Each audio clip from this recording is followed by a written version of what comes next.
plus So, Facebook. let me welcome everybody to the Journalism's Roundtable. Let me get my notes here. Well, I can remember what I'm supposed to say.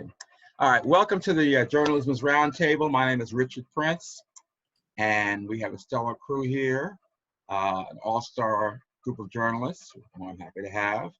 More will be joining us. I want to extend a special hello to the people on Facebook Live. This is the first time we're doing it on Facebook Live. And for those who aren't familiar with our roundtable, we've been doing this since 1999. That is meeting monthly with our group of journalists in Washington, D.C. And as I said, this is the first time after, well, this is our second time with Zoom and our first time with Facebook Live. I want to announce that we have our guest for next week already, next month. Hold on a second. Yeah, our guest for next month will be Bill Drummond. Some of you may know him. He worked for the Los Angeles Times for many years. And he now teaches at the University of California at Berkeley, where he started a program at San Quentin Prison to train the inmates into having their own newspaper. Wow. And that's going strong now. And this is if you can see his book, wait a minute. Prison Truth. All right. This just came out. And so he'll be here to talk about that next month, which will be one of the first Tuesdays in June. We haven't settled on the date yet. That's exciting. Also wanted to make sure that people know that this is being recorded, so the people who can't see it now can tune in later on. Zoom has that recording feature. So, let's, I guess, go with our introduction so that we can find out who all is here. And I guess we can start with Eric, who's the new director of the Fund for Investigative Journalism, Eric Ferraro. Can you hear me, Eric? I can. Can you hear me, Richard? I can hear you. All right. Oh, the magic works.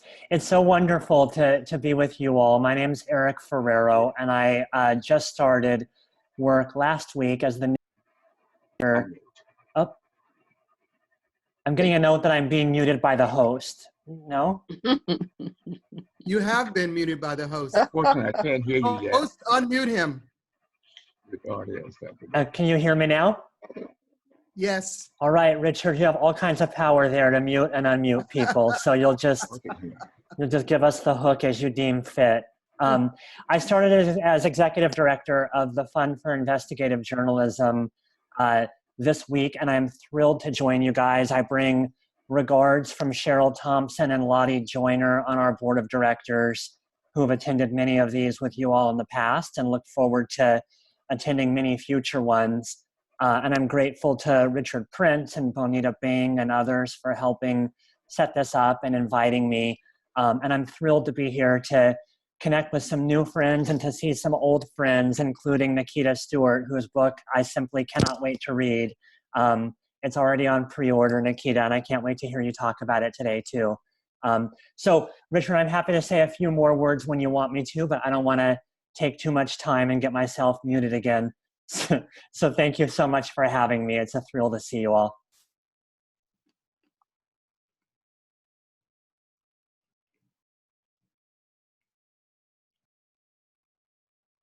Richard, unmute yourself.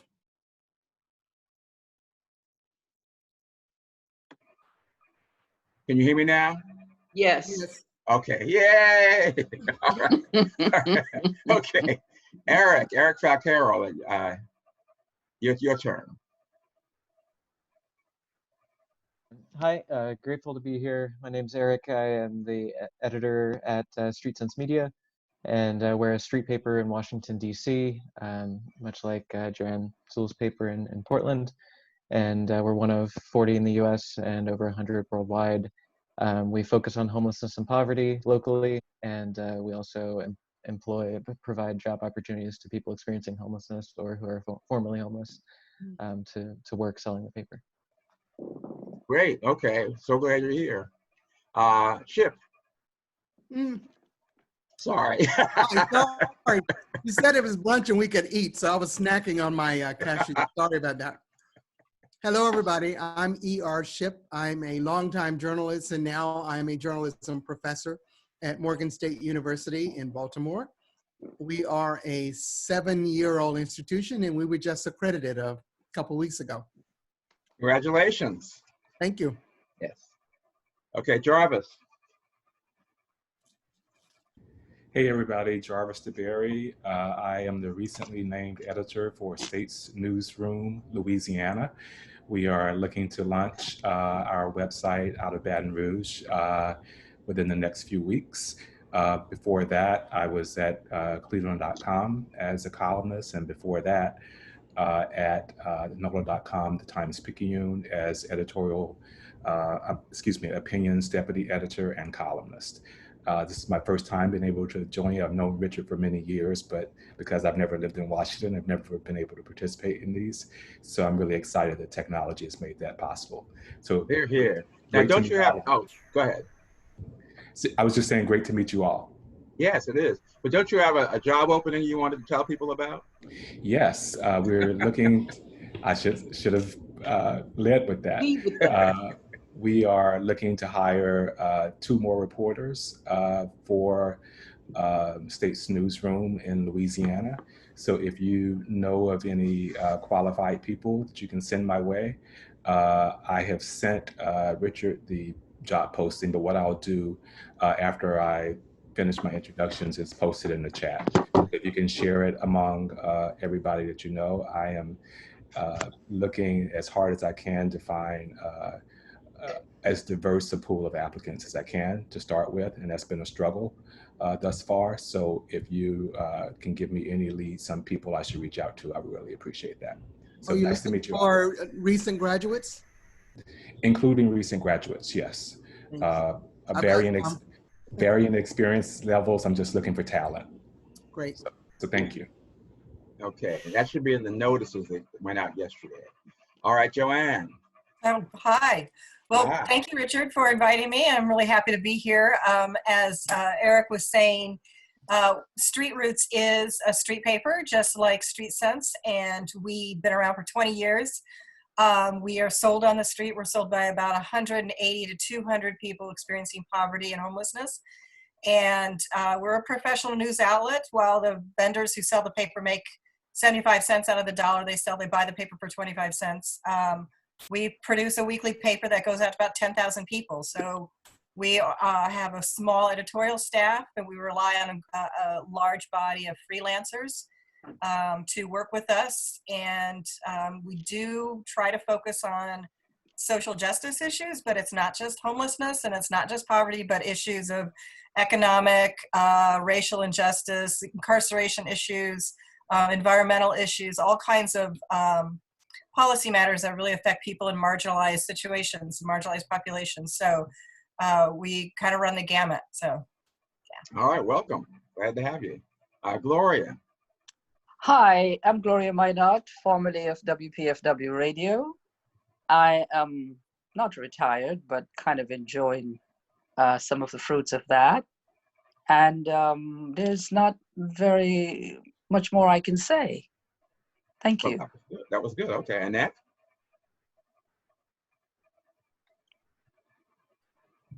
Oh, we can't hear you. I'm sorry. Okay. Annette Alston, I am the author of Harriet Tubman for Beginners. I am a retired teacher after 32 years and currently spending more time doing what I love, which is writing. I am working on the autobiography of a local grassroots organizer named Lawrence Ham, chairman of the People's Organization for Progress, and delving into what's going on with COVID and its connection and the impact that it's having on Black people. doing that also. So trying to keep busy. All right, and she's in Newark, New Jersey. Okay, Yes. Chris, Can you hear me? I can hear you. I'm sorry, my name is Miguel. That's my middle name, but I don't speak Spanish, so I don't go by that very often. It's my actual given name. Hi, I'm Chris Miguel Arnaudy. I'm the author of a recent book called Dignity: Seeking Respect in Back Row America. I spent 7 years documenting through photography and interviews poverty and addiction in America, including homelessness, sex work, all of that. Unlike a lot of the books on that subject that are done, or at least newspaper articles that are done in the elite media, my book focuses on all forms of poverty, both in red states and blue states, and among minorities, among whites. I literally put 400,000 miles in my car over 7 years, driving all over the United States, going to various towns that people, at least the more elite media, tends to ignore. Places like Gary, Indiana. I went to Selma, El Paso, Portsmouth, Ohio, Lewiston, Maine, pretty much any place in the United States, except for the Pacific Northwest. So Portland's the only part I did not get to. But I'm very, very honored to be a member of this chat, and I'd like to thank all of you for inviting me. Great to have you. Now, I see something that says iPad 2. I don't know who this is. Anybody got an idea or want to? I believe that's Sheila White. Oh, okay. Because she's not showing herself. There's no photograph. Okay, Sheila, can you hear us? Maybe she needs to unmute. Can you hear me now? Okay, I can hear you now. Oh, I'm sure. That's me. Keep going. What's that? Okay. Can you hear us now? Yes, I can hear you. Okay, Sheila, you're on. Hello. She needs to turn off, she needs to get out of Zoom in her other device. I think that's why we're hearing the echoes.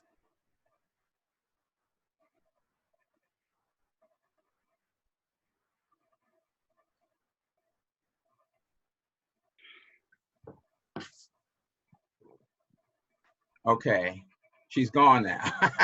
All right, I guess we'll get back to Sheila. Okay, all right, now we have Norman.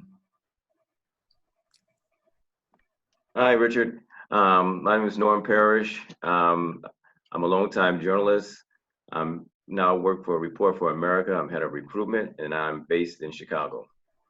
So All right. I'm glad to be part of this. All right. Yes, yes. Okay, Pat.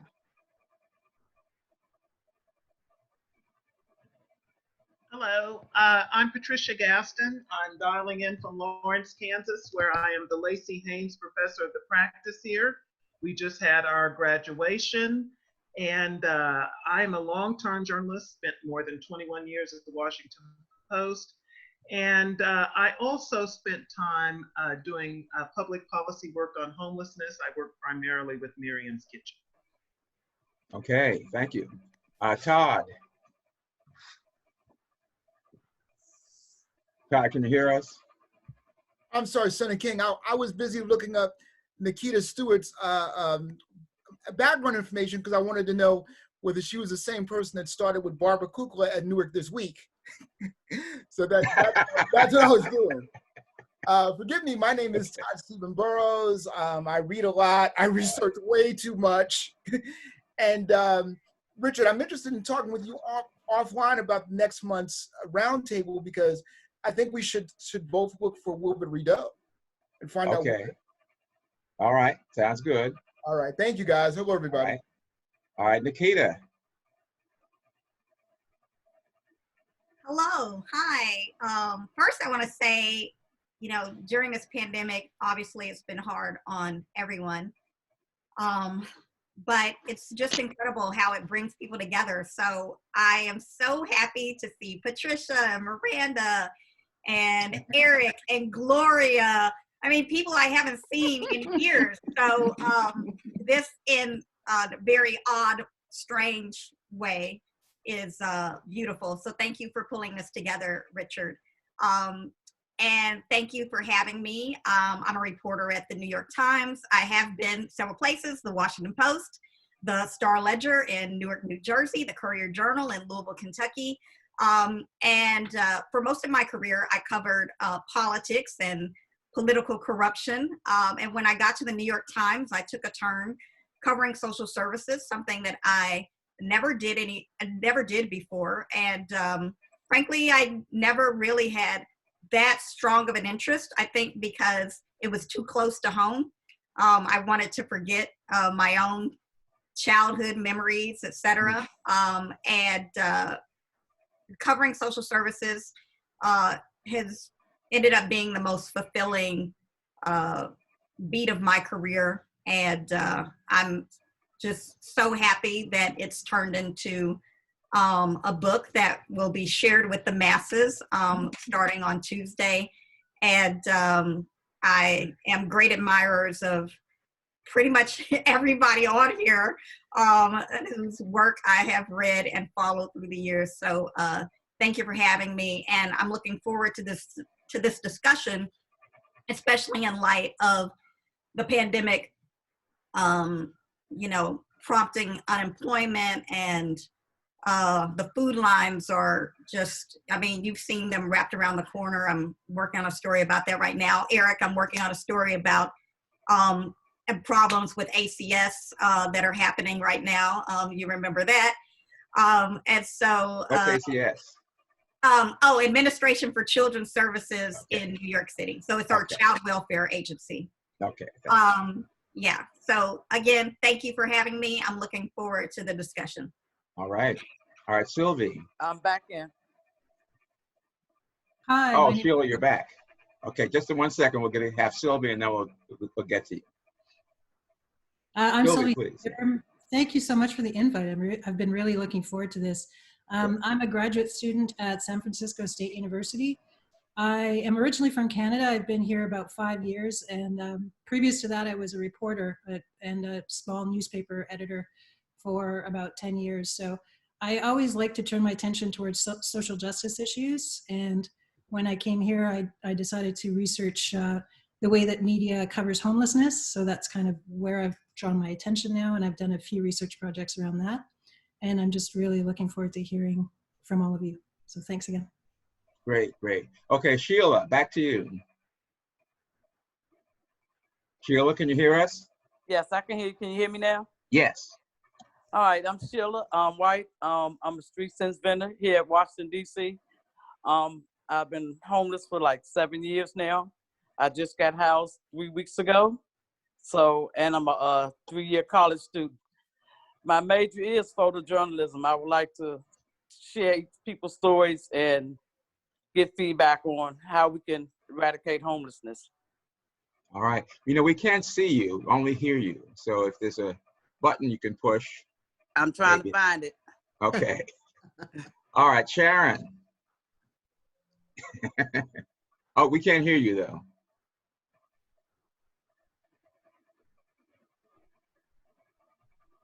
Okay. Yes. Sci-fi world. There she is. Millennium science fiction gonna ride. Man, I'm drinking a beer called The Truth. Because this is where I'm at right now. Because it ain't happening nowhere, except with us. Right. We're the only ones telling the truth. You cannot do journalisms without Richard Prince and Sharon. You just can't. I'm telling you. I can't live without Richard Prince. I know what's going on. You all know what's going on too. That's why you're here. This is why Richard Prince has lasted this long. Oh my goodness. It's because of all these folks helping me. All right. Team player. Yes, right on. Claudette. We can't hear you, Claudette. Unmute, please. Unmute. Good afternoon, all. Okay. Hi, Claudette Hello. James, long-term journalist and educator. Currently have an emerging company, trying to emerge it once I can get through this pandemic, focusing on truth in education and journalism. And it's a consulting business. Basically, main focus is to advocate for quality communications in journalism and education. Currently in Rochester, New York, was in New York City, but the pandemic and everything else, I had to leave and return to Rochester, but hopefully we'll be back in New York City mid-June. All So right. good afternoon, all. Good afternoon. Okay. Nichelle.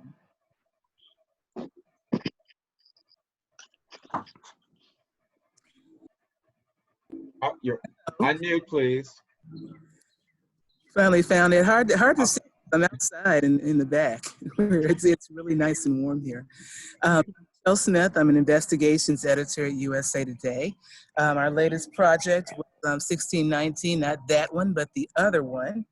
And I'm happy to be here Sunday to hear everybody. And as noted, I'm from Gary, Indiana, so I'm very interested to hear the reporting that came out of there. Thanks. All right. Okay, Junette. Hi, everyone. I'm Junette Pinckney, live and living color from DC native, former longtime journalist, largely broadcast, but also print for the Post, etc., worked for the networks. And I'm just joining in to see what I can learn this afternoon. Good to see you all. And I want to say hello, Mary. I knew you briefly when I lived in Charlotte for a hot minute. Okay, thanks. All right, Wanda. Hello, everybody. I'm Wanda Smalls-Lloyd, the author of a memoir that was published in February, Coming Full Circle, From Jim Crow to Journalism. And I'm also the retired executive editor of the Montgomery Advertiser in Montgomery, Alabama. And after I retired from daily newspaper journalism, working at 7 daily newspapers over the career, I came to Savannah, Georgia, to chair the Department of Journalism and Mass Communications. And I live in Savannah now. Thank you. All right, thank you. All right, George. We can't hear you, George. Hi, I'm George Talbert. I am a full-time photographer and a retired U.S. Senate official photographer and a student of Sharon Farmer. Okay, all right, Benita, our producer. Pay attention. Hello, can you hear me? Yes. Hi, I'm Benita Bing. I am the president of the Exposure Group, African American Photographers Association. I'm also the owner of the Talbert and Bing Studios here located in Northeast Washington, D.C. in the Brookland area. So if anybody needs a headshot once this is over with, give us a call. All right, thank you. Mary. Hey, hello everyone. My name is Mary C. Curtis, and I'm a columnist for Roll Call. Intersection of politics, culture, and race is my specialty. I'm based in Charlotte, North Carolina, where I am right now, home of the RNC, if they dare have it, and also Washington, D.C., which is where my office is, but, you know, haven't been there. And with places like the New York Times, the Washington Post, and AOL's Politics Daily in my past. I also do television commentary for WCCB TV Charlotte twice a week, including tonight, which I will broadcast from my home studio, also known as the dining room. And I do also contribute to some NPR affiliates and NPR itself, including WFAE in Charlotte. And I'm a senior facilitator with the Op-Ed Project. I lead thought leadership workshops all over the country and the world, although right now we've been doing a lot of things virtually. So I was supposed to have been in San Diego, Washington, New York, but that's kind of been squashed for now. Thank you, Mary. And Sheila, your phone is working. We got the video. Okay. All right, Miranda. Hi. Hello, Nikita. She's right. It's been many, many years, but she was a marvelous colleague when we were both at the Washington Post, and Pat also. I'm a longtime reporter and editor. I'm specializing in stories about state and local government lack of transparency, which of course is all the more evident now. Eric, I'm a 3-time grantee of the Fund for Investigative Journalism, and I have actually a grant that we had to delay a little bit because of the coronavirus outbreak, but the story is pivoting now and should be in good shape pretty soon, and then I'll be in touch with you about that. And I did recently have a piece in Newsday about how state and local governments, to say nothing of the federal government, have basically been hiding the ball on data, details, and all kinds of information, which nursing homes are the most hardest hit, et cetera. And if there was ever a time for government transparency, this is it. Okay. All right. Nick Charles is here. Good afternoon, everyone. It's wonderful to be here with people I totally respect and have great affection for, E.R. Ship and Mary Curtis, particularly. I am a one-time journalist and editor who now writes for NBC.com. And I've been writing a series of stories about the impact of COVID on certain populations, African Americans, people of color, Native Americans, and underserved communities. And I'm glad to be on here to talk about the impact of COVID on homelessness and those who are homeless today and those who may be homeless tomorrow because of COVID and the lack of response by government officials. And I want to thank Richard for the opportunity. I am also the spokesperson for Save Journalism Project, which is an organization that is trying to get big tech, particularly Google and Facebook, to pay their fair share for the content that we create and they utilize on their platforms and don't pay us. Jarvis, thank you very much for your job listing. I have some people down in New Orleans who I can try to get in touch with you for if you need really good contacts and really good reporters for Louisiana. Again, thank you very much, and I'm looking forward to the conversation. All right. Thank you. Okay. I'm wondering if we left anybody out here. No, it doesn't appear that we did. Oh, yes, Paul Delaney. Can you hear me, Paul? Unmute. Wait a minute. Unmute. We can't see Paul. I know, I can't either. Paul, can you hear us? We'll have to get back to Paul then. Okay. All right. Well, since we have Eric here and we've mentioned the Fund for Investigative Journalism, tell us more about what that is and what's in it for us. Sure, absolutely. And thank you again, Richard. I think Yes. More about what that is. We're in our 51st year at the Fund for Investigative Journalism. We provide small and mid-sized grants directly to independent journalists so that they have the resources they need to complete their investigations. So that includes funding for everything from travel and photocopying and public records requests to small stipends to help pay for people's time to do investigations. We have 2 ways right now of getting funding. One of them, we have 4 grant cycles a year, and so we're always in a grant cycle. We just started the new one, which means that runs through September 14th is the deadline for the next cycle, and you can go to fij.org where you can get the grant application. We try to keep it simple and accessible and not too cumbersome or burdensome. If you do find it burdensome, I'd love to have that feedback. We're always looking for ways to improve and get better. There are things like sample budgets and stuff like that on the website to help you through the application process. So that's the first way, is the regular grant cycle, next deadline, September 14th. The other way to get support from FIJ right now, I think is really exciting, which is, I think for the first time in our 51-year history, we've done kind of a special grant program on a rolling basis. And this is for investigative journalism related to the COVID-19 pandemic. And what that means is you can go to the website and see that streamlined application online.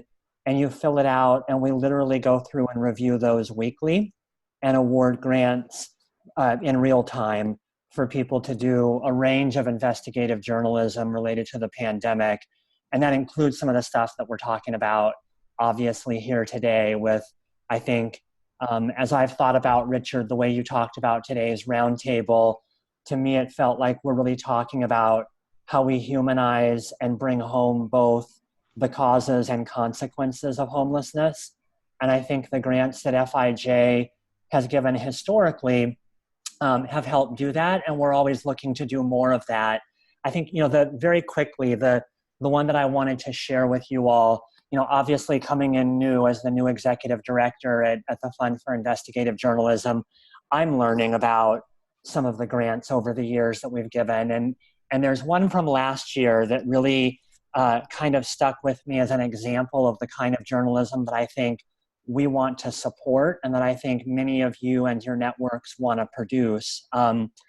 It's out of KPCC, Public Radio in Southern California, with a really brilliant reporter there, Rina Palta, who did a really long look, a really deep dive into public records requests from all kinds of sources, everything from health department inspections to coroner's reports, looking at homeless shelters in Los Angeles County and the conditions that people were living in those shelters. And she then went out and interviewed a lot of currently and formerly homeless people. And she was able to document in this really in-depth piece some of the conditions around, rats and rodents and mold and infectious disease. This is all a year or two ago before COVID-19, infectious disease and that kind of thing that was effectively, as many of you know better than most, was causing people to not go into shelters because they were unsafe, unsanitary, dangerous places for them. And this piece that she did and the people she interviewed for the piece really brought that to life in such a powerful way and really combined, I think, the humanizing aspect, Richard, that you're really wanting to look at with this panel with kind of the systemic and policy implications that I think so many of you have worked on in different ways. And as a result of that piece, which the Fund for Investigative Journalism funded and helped support and make possible, as a result of that piece, several months ago, the LA County Board of Supervisors passed new standards and new mechanisms to enforce those standards, to have some uniform standards in shelters in LA County, which certainly hasn't totally fixed that problem, but it has addressed, I think, the patchwork of standards that she exposed and the lack of any consequences for not meeting standards. And I think, she won a Golden Mike and numerous other awards because of that work. So I think that's the kind of work we've supported through the years and that we're really eager to continue supporting and want to hear about. So I'd encourage you all to check out the grant applications on the website, get in touch with me directly on Twitter or via email.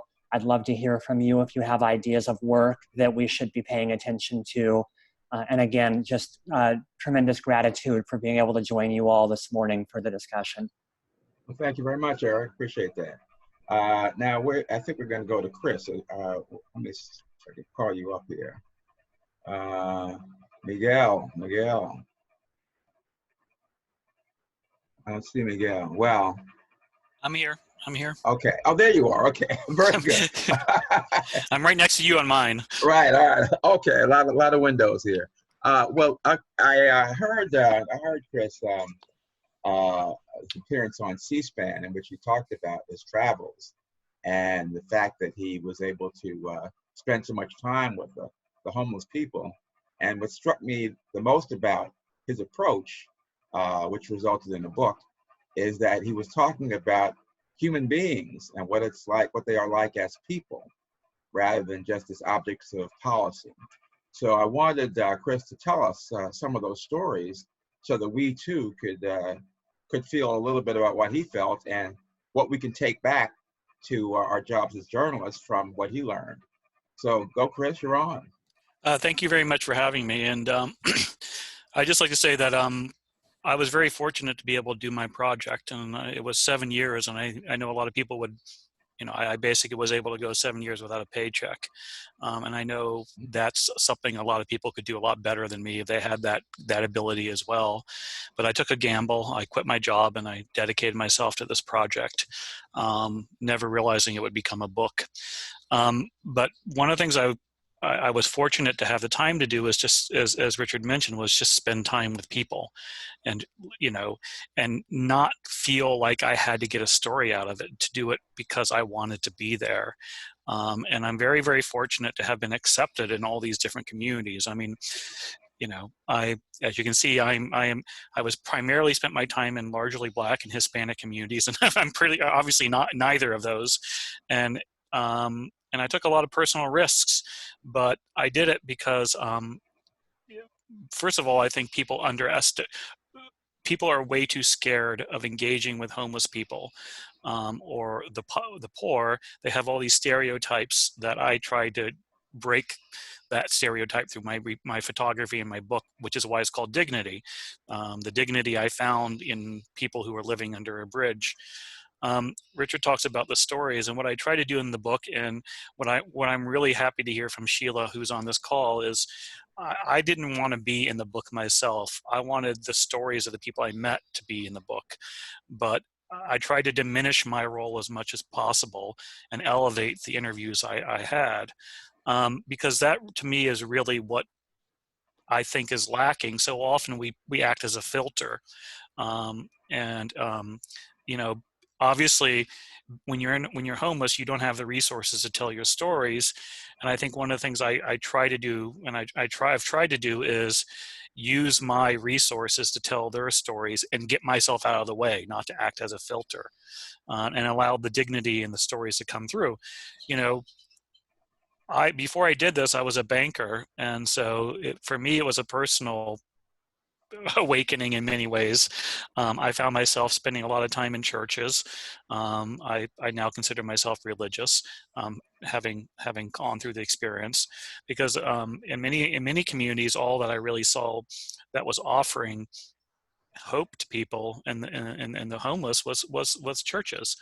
And so one of the things, you know, there's over 8 years, you hear so many stories, they're hard to to tell, but the one that keeps coming back to me and is, you know, with COVID, there was this drone photo. I don't know if people saw it, of people being buried in trenches in New York City. That happens to be Hart Island, where people are always buried in trenches and have been buried in trenches for 100 years. And one of the friends I met in the Bronx ended up being buried there. And, you know, homelessness is, you know, when you're homeless, people just disappear. Friends just disappear. They usually I can find them in Rikers, or usually I can find them in one of the upstate prisons, or hopefully in detoxes. But there's one woman, Millie, who was a streetwalker. She just disappeared, and no one could find her. And I checked everywhere. I checked, you know, the websites for New York prisons, et cetera, et cetera. Eventually, I checked Lincoln Memorial Hospital, and I found out that she had, in fact, died there somewhere around January 4th, I think it was. And then I tracked her body down to Hart Island. Hart Island is an island off in the Long Island Sound, right off of Hunts Point, where people from the Department of Corrections, prisoners from Rikers, actually, for day jobs, go and bury people in these massive trenches. And you can't visit it. You can visit it now once a month, sorry. You have to take a ferry. And so I did that process of going to visit. And one of the things that struck me at a personal level was Millie's story was never going to be told. Her friends didn't have the resources or the platform to tell it. And so I wrote her story. And one of the things that was interesting is I had a lot of people, my older friends who were bankers, ask me, what's wrong with being buried in you're dead. Who cares where you're buried? You know? And one of the things that was really interesting was one of her street friends said, well, your memory, you don't really die until your memory dies. And when your body's on an island you can't visit, your memory dies very much quicker. And I thought that was a really poignant moment. And it changed how I thought about the world, because I had been that very rational, cold-minded person at some level who would have thought the same thing. And yet, here I was having basically learned a valuable lesson. One other thing about Millie I want to mention is I got criticized at times because I don't fact check. I take people's stories as they tell them to me. I do that intentionally because I think if you're wealthy, like like a lot of my friends and I am, nobody fact checks you. You get to tell your story. You have PR people who tell your story. You have you have media people who you support your story.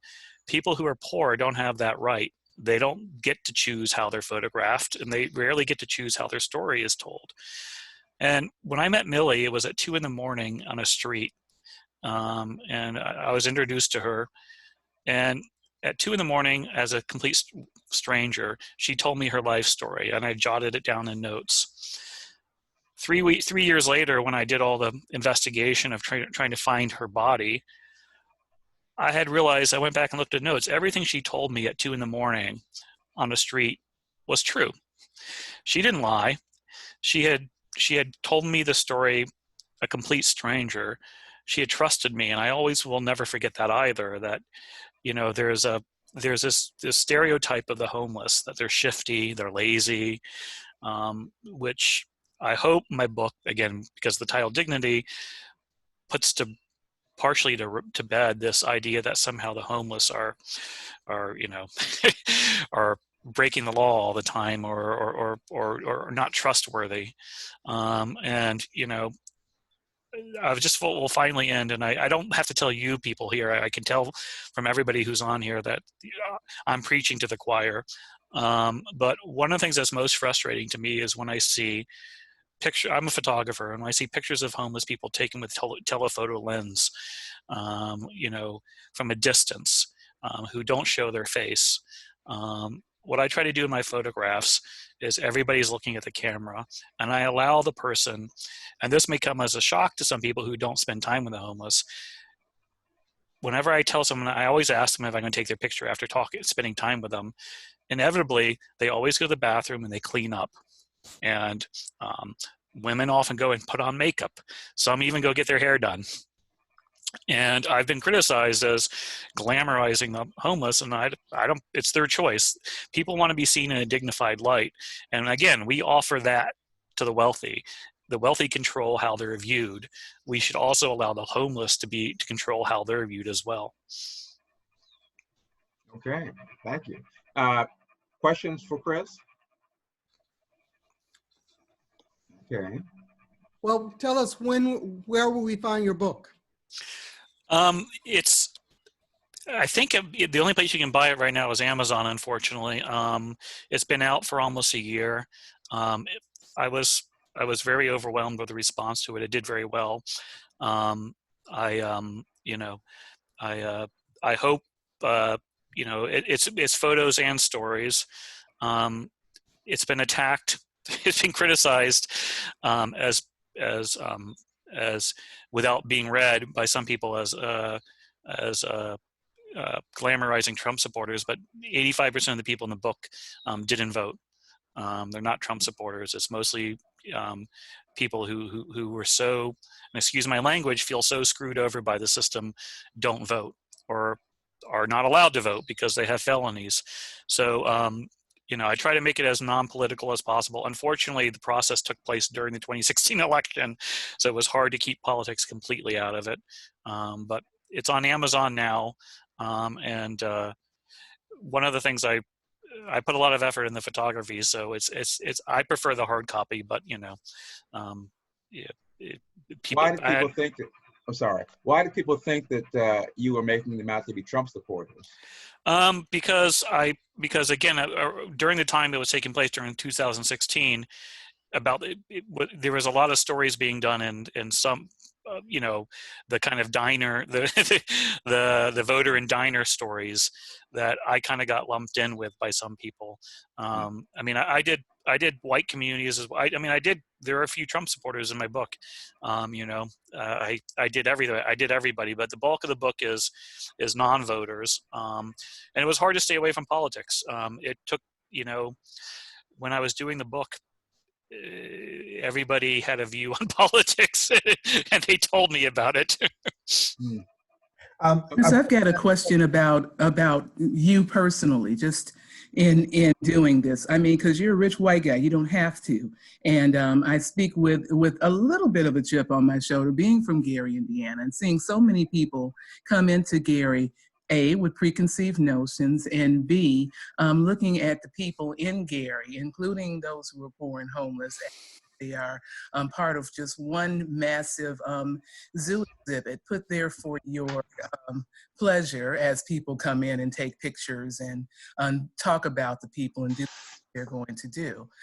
So from your perspective, when you embarked upon this, because you had the luxury of quitting your job and just going and doing this exercise, what happened with you when you went back to your community? Did you find much of a community there among the wealthy white people that you knew? And how did this change you? Thank you for asking that. One of the things one of the things I did my best was spending time. I spent about a month in Gary. You know, I didn't want to be the person who jumps in and then jumps out. So one of my attempt to try to deal with that issue, I mean, look, I know I'm an outsider. I mean, and you have to be aware of that and the power differential that's there. And I think time overcomes everything. Also taking risks, you know, I just walk everywhere I go. I walked all around Gary, which, you know, a lot of people thought I was crazy, but, you know, nothing bad ever happened to me. You know, I got more hassle from the police than I ever did from people. And that's partially beneficial to who I am. I'm a large white guy. And so there's advantages to that, unfortunately.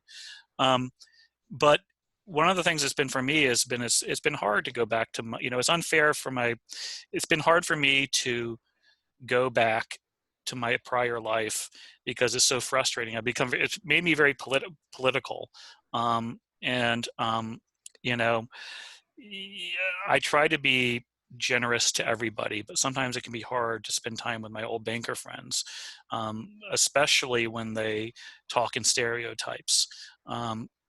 Often they've been a lot more receptive to the message than I expected.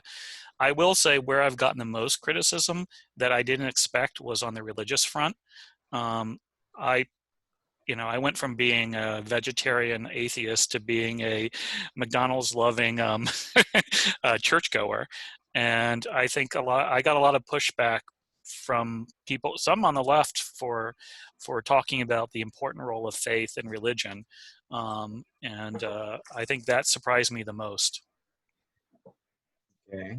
Chris, can I ask you a question about in all your travel? This is Nick Charles here in New York. I'm doing a story about COVID and the homeless, and I'm always suspect about the numbers that people put forward about exactly how many people are homeless in America. And I'm wondering, in all your travels, did you get a sense of whether or not this population is so undercounted that we don't really know how many homeless people there are? Yeah, you know, what is homelessness? Because, and I'm sure a lot of people on here have better notions of that. You know, I was asked by Richard, how did I travel? I often slept in my van in Walmart parking lots. I don't know if people know here that Walmart allows people to camp overnight in their parking lots. Once you start sleeping in your van in Walmart parking lots, you start realizing there's a lot of fucking people sleeping in their cars in Walmart parking lots. If you go into certain Walmarts, especially in poorer neighborhoods, you can always find the corner which doesn't have as many lights, where you see vans and work trucks with sheets over the windows at night. There's a lot of people and Walmart stay open 24 hours so you can use the restrooms. I also stayed in cheap motels, and there's a lot of people, families unfortunately, who spend time in cheap motels. They may be there for 6 weeks. They may get a government voucher for 2 months. Is that homeless? I think it is, because you're temporary. The number of people who live volatile lives in terms of temporary housing, I think it's far larger than we recognize. And then there's the camps, the homeless camps that I don't. 7 years of traveling around talking to homeless people didn't prepare me for LA. I have never seen anything quite like Skid Row in LA. Almost every freeway in LA that you go, if you look, you can see people living underneath the freeway. So I think the short answer to you is I think it's a measurement problem. I don't think we actively measure correctly how many people are living short, only have a temporary home. And then secondly, I don't think you can count the number of homeless people we have. New York's homeless problem is not as bad as I would say it is as in other cities. It's bad, but it's much worse in California or El Paso or Las Vegas or Reno than it is in New York City by percentage. Wow. Okay. Well, Sheila has written. Actually, she had a comment on the chat board, but she also wrote her story for Street Sense. So I'm going to ask Sheila to give us more. Oh, can you hear? Can we hear you? Unmute. Okay, I can hear you. I've been homeless for 7 years, and I haven't broken no laws. I've been a teacher's aide and everything. I fell on hard times, and the majority of people have fallen on hard times, and that's one of the reasons why they became homeless. And for people to always stereotype us and say that we're the crooks and things like that, we aren't. I mean, a lot of them wind up being schizophrenic for being out there 20 years. What you expect when no loved ones throw you out and you don't have nowhere to go? What you expect? The first place you hit is the street. You don't have anyone out there. You're alone. And a lot of people that sit out there, and even some journalists, they'll go spend 2 or 3 weeks outside. Try doing it for 10 straight years, 24 hours a day, and see where your mindset will be. And if we can get the world to understand that is a big problem, and I like what you guys are doing. I mean, I'm not, getting on the guy that was talking. I was listening to him, and I thank him very much because he's trying to understand how a homeless person feels and what we go through. And those are things we go through. We go through weather climates. We go through being sick. We go through all this. But everybody say that we're the crooks and we're the thieves. We aren't. A lot of people are sitting out there in panhandling. They ain't even homeless. They had a guy out there. I know he wasn't homeless, but he's panhandling so he can get gas for his car. I mean, people do all kinds of things, but they blame everything that goes wrong in this city. They blame it on the homeless person. And I don't think that's fair. And it just upsets me that people condemn me for falling on hard times. People condemn a lot of other homeless people for falling on hard times. I mean, it's many thousands of reasons why people left their homes, because they didn't have any family left, and a lot of other reasons. I mean, we all know, we can name a lot of them. I mean, that's one of the reasons why when I got with Street Sense, at first I thought my life was just gone. When I got with Street Sense, I decided I wanted to be a photojournalist. I would like to take pictures of people to let them shine and let people know that they are human beings, because they do treat us like, I feel like I ain't had nobody. I mean, I feel very alone, afraid, scared, always had to sleep with one eye open. I mean, it's hard out there, and especially for a female. And then we already got one thing against us, we Black, so they automatically think we crooks. And you don't even have to be homeless. They think you're a crook because you're Black. And that's not the case. And we need to, find a way to stop all this stereotype of homelessness. Sheila. I have mental illness out there. A lot of them do, and a lot of them didn't get it until they became homeless. Somebody had a question? Oh, Sheila, where were you? Where are you located? Where were you located? I'm located right here in Washington, D.C. That's why I've been born all my life. Okay. Okay, now you said that being black is one thing that was a problem. That's a stigma. That's a problem all in itself. Just being black. The first thing they say is, well, that guy or that woman is gonna be a thief. We still in this old stigma that a black person's always a thief. We aren't thieves. We loving kids just like any other race does. But they portray us in the media as the bad guy. And they still doing it. Even with the movies our kids watch. I rarely watch TV now. It's just it's degrading to me. But I just know I just want to change what's going on in this world. And by me being homeless before and becoming a photojournalist, I think I could share a lot and learn a lot. And I'm learning a lot from you guys now, just listening to y'all. For real. All right. Well, you said the other thing that was makes things harder is being a female, being a woman. Yeah, being a woman out there, I got robbed out there. Somebody could have killed me. They could have raped me and everything. That's what made me wind up going in the shelter, which I refused to go in there for 3 years until I got robbed. I mean, that was the scariest thing, just being out there with nobody to protect you, Okay. Any other questions? Sheila, what is your status now? Are you no longer homeless? Are you? I just received my place 3 weeks ago. I'm sitting in front of my dining room table right now. And what are you studying and where in school? I'm at UDC, third year college, studying to be a photojournalist. Oh, excellent. We should talk later. That's what I said. I like this panel.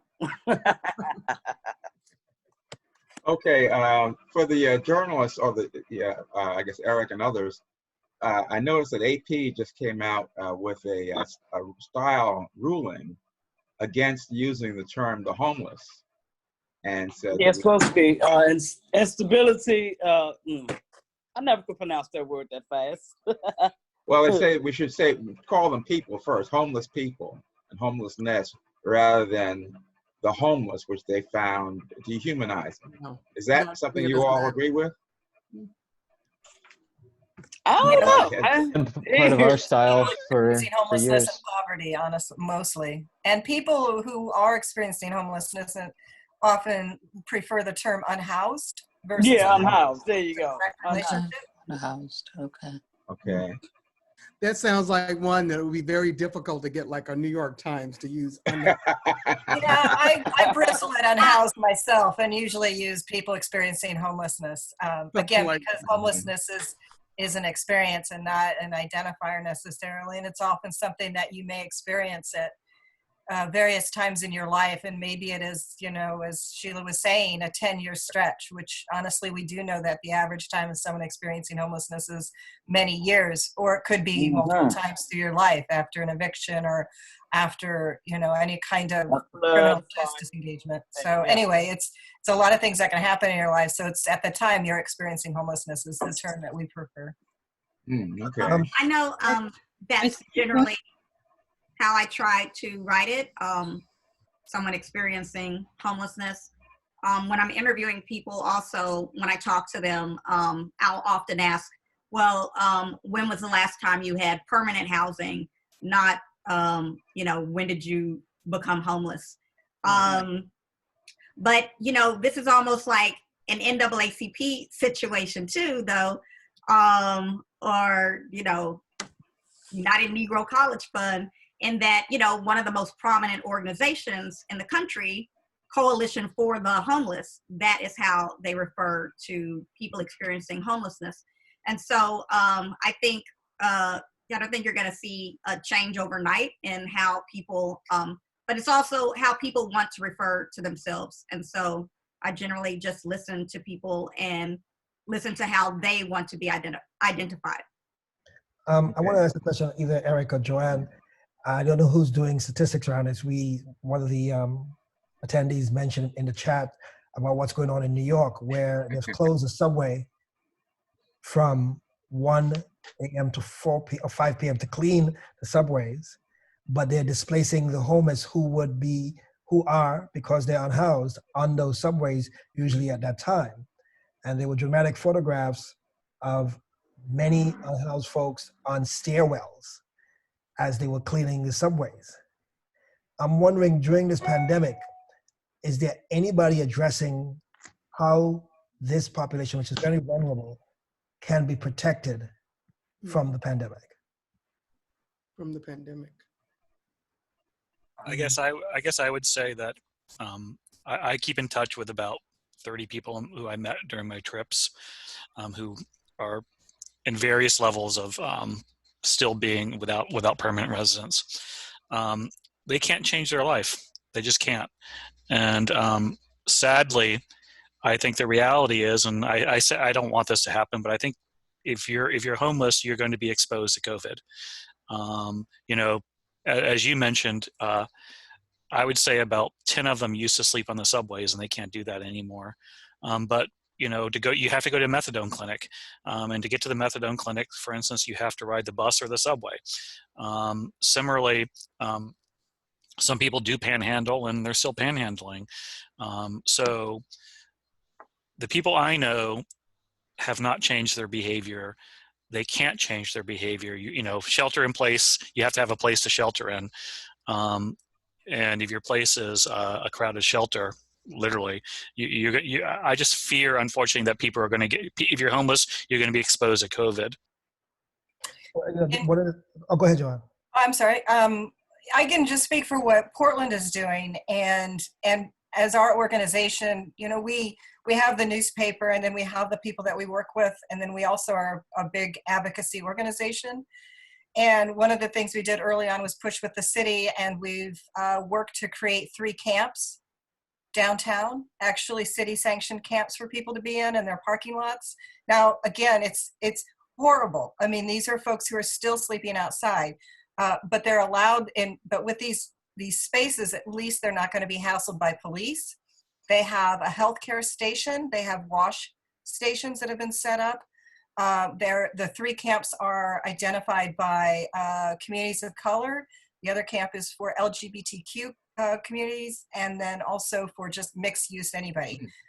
So people can identify as they feel comfortable in the community they want to stay in. So we've done that, and we're also advocating for hotel and motels to be opened up. And there's been a little bit of that for if you're symptomatic or you're showing or you're ill. But we're calling for them to open up, you know, these empty motels and hotels, throw some of these, you know, massive amounts of dollars towards helping the hotelier, to supporting them, to using this as maybe like, let's put a plank down that's a foundation to say when this is all over, we do something different about homelessness. And that this is a stepping stone to actually creating a solution. And really, if we're going to be thinking out of the box now with having these camps downtown, with setting up wash stations, which COVID or no COVID have always been needed. But in this environment, we're really seeing this laid bare, all these weaknesses, all these cracks in the system, and all the suffering that we're seeing. To use this, you know, if we're not coming out of this doing things better, then this is all for naught. And so that's what we really want to see happen. And, you know, maybe now people are kind of realizing, because there's a lot of conversation, as you're talking about there, about how it's like now it comes, you know, right in front of your face, how fragile and vulnerable people's lives are when their situation now is literally a life and death or death situation that we all understand now, even if before we couldn't understand how being homeless for 10 years meant that you died 20 years earlier, you know, or all of those issues. So I don't know, I get kind of really passionate about it because it's people are realizing and feeling concerned and for people experiencing homelessness, but it's always been, you know, a trauma, a day-to-day trauma, as Sheila has been assessing, talking about. So anyway. I'm wondering from a legislative point of view, who's looking at this thinking, okay, when you get the virus, it manifests in 5 days to 2 weeks. Now with this pandemic, somebody said this months ago, it's going to bankrupt more people than it kills. When those folks experienced 1 month, 2 months, 3 months, 4 months of homelessness or unhousedness or not being able to have a permanent home, what's the plan when they join a camp and we have in Portland? Is that they're going to just expand that camp? Or, and again, that's a temporary fix. Well, I don't know if you're asking me specifically. No, it is that's asking if you know if anybody's leading it, not you specifically, but if you're closer to the situation in terms of who in official power corridors of power is looking at this and saying, okay, these are things we have to look for 3 months before school starts in September, kind of thing. Right. When families who may have been impacted in this are living in their car, their vans, or doing whatever they have to do to keep their families safe.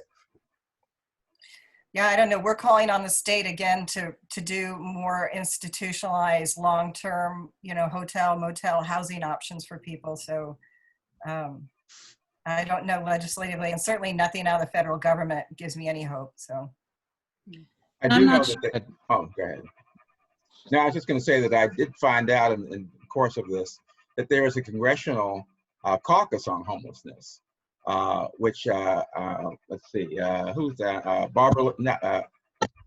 Sheila Jackson Lee, I believe, and I'll have to look up the other person. But anyway, I didn't know such a group existed in the House, and so when you talk about legislation, they would probably be the ones.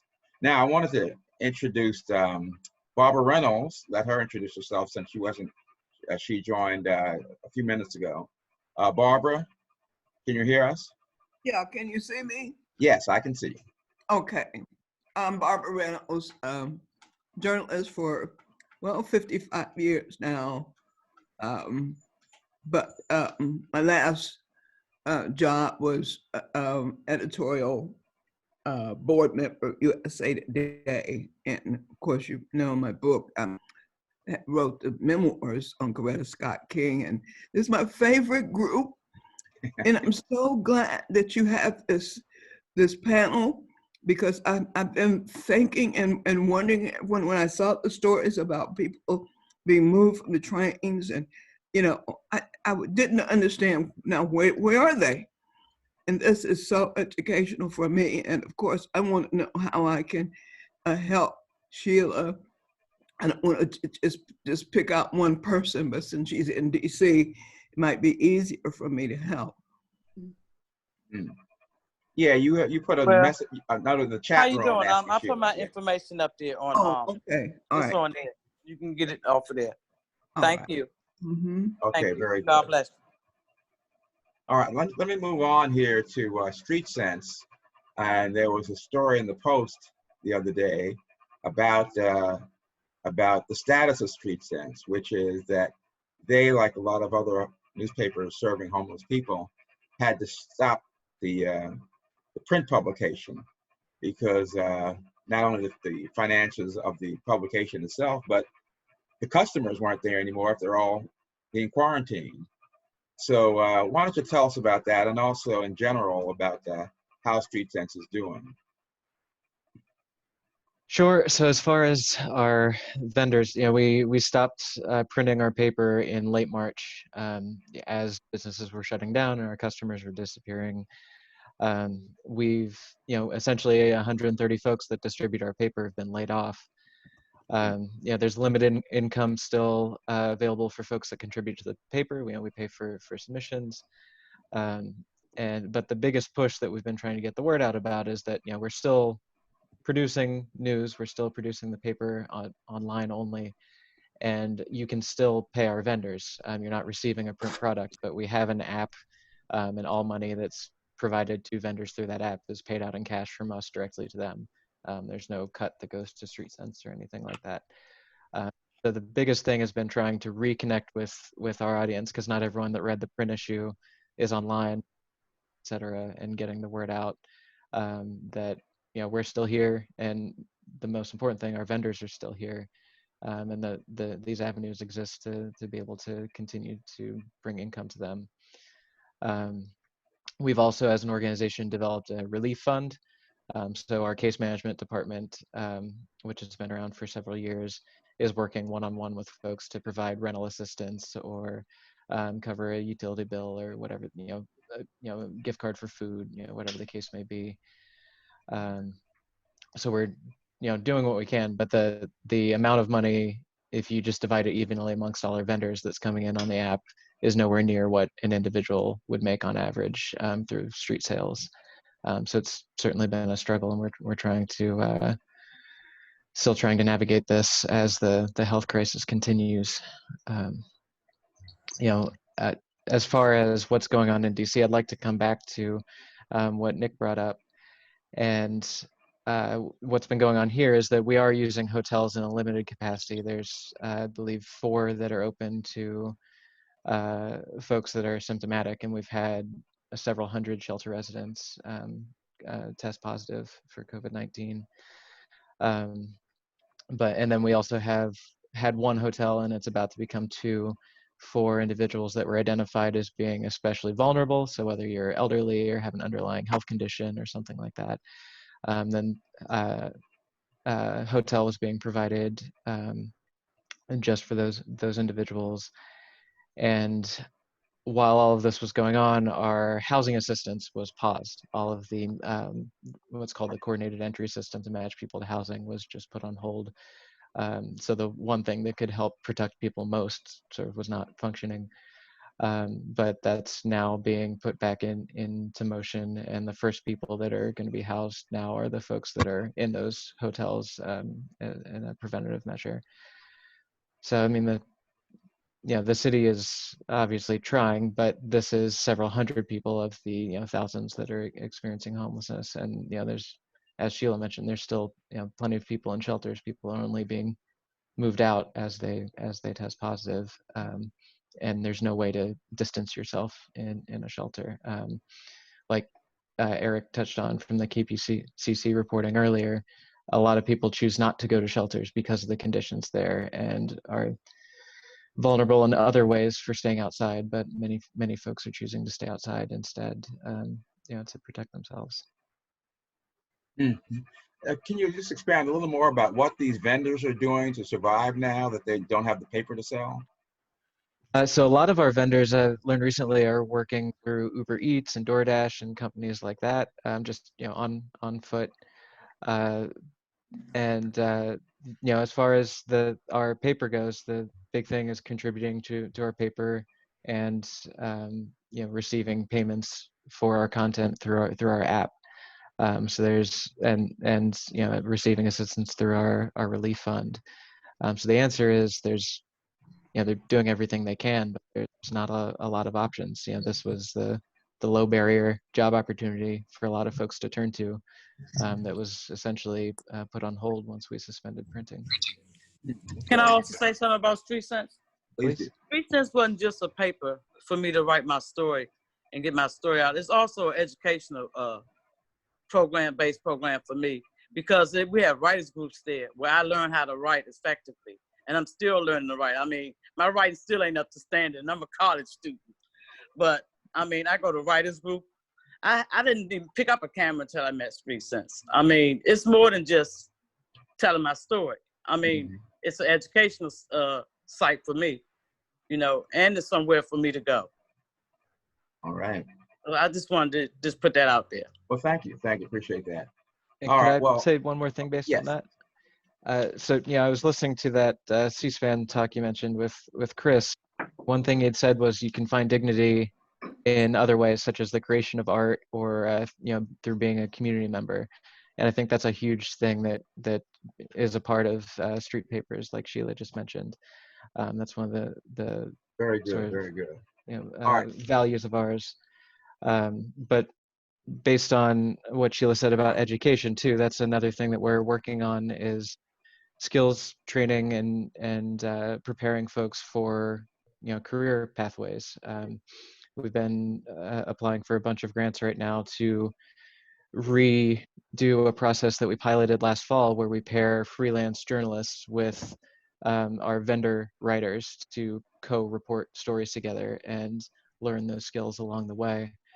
So we're looking to build a network of freelance journalists outside, through our core of vendor writers, and by hiring them enough, getting those freelancers up to where they would be freelancing with other outlets in the city as well, hopefully leveraging some of our partnerships to do that, but ultimately wanting to provide pathways to employment and to diversify our core of local news reporters. Okay, very good. Hi, Richard. This is Benita. Yes. There are 2 people that have their hands up, Claudette James and E.R. Ship. I'm not sure if they want to make a comment or have a question. Okay. This is Ship. One observation here in Baltimore, I believe the mayor has started putting people in hotels. So that might be something to check into.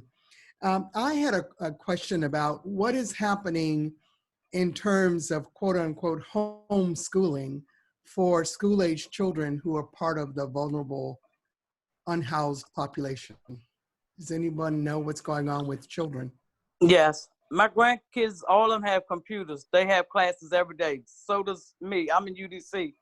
I can't do face-to-face instructions now. So we do all our classes online. You know, even the lab work, we just do it online through the books.